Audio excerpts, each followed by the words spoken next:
As at June 2023, Uganda's public debt stood at $23.7 billion, while Kenya's debt portfolio stands at $70.5 billion. On the other hand, Tanzania's public debt is at $40.6 million only. According to financial analysts, Uganda and Kenya have surpassed the 50% gross domestic product GDP ceiling set up in the East African Monetary Union Protocol. The ESC region is entrapped in debt.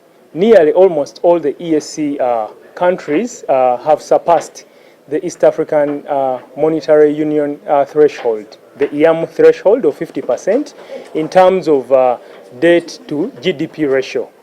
When we look at the countries, with the exception of Tanzania, all the other ESC member states have surpassed the EAM threshold. As part of their advocacy, the activists under the Southern and Eastern African Trade Information and Negotiation Institute, SEATINI, as well as the African Forum and Network on Data and Development, met with regional legislators to advocate for regional policies that can avert this huge debt burden. We cannot look at debt in isolation.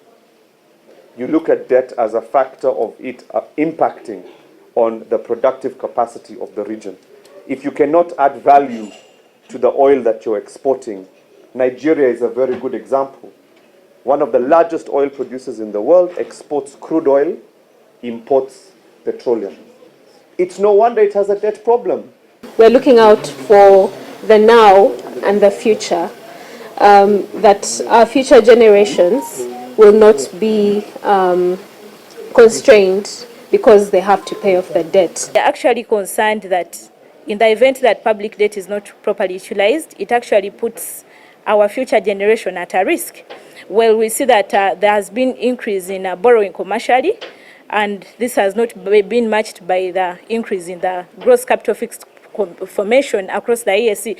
In March 2019, Parliament of Uganda approved a promissory note of $379 million to finance the construction of a specialized hospital at Lubowa, but this has since increased to $557 million, affecting Uganda's debt burden. The debt advocates called on the regional assembly to enact a law to facilitate how partner states in the region borrow and manage their debts. Proposing we as civil society are suggesting that can we have a one law, that is the PFM law, on it's a common debt position as the ESC that will actually guide on the fiscal rules in an integrated format. This bill could propose how the negotiations on extractive resources are recovered, the percentages. That is one suggestion. The second one is to consider a specific piece of legislation that guides the region on debt contraction, management, and utilization. Again, it will protect against some of the pillars of the East African regional integration process. They are concerned that the debt repayment and debt servicing consume a lion's share of the budgets of the ESC member countries. Currently, 30% of Uganda's budget is spent on debt servicing, while Kenya's annual debt servicing consumes about 54% of the budget. Kenya borrowed in 2013 around $10 million, which was 950 billion Kenyan shillings. But even before interest, because now the exchange rate have changed from 95 shillings to 150 shillings, we owe them 1.5 trillion. That is an extra of 550 billion. How we utilize it and how we use it. But everybody must borrow. America is indebted to China. Currently, it's one of the biggest economies, but it's indebted to what? To China. Extremely high how much money we give away in tax incentives.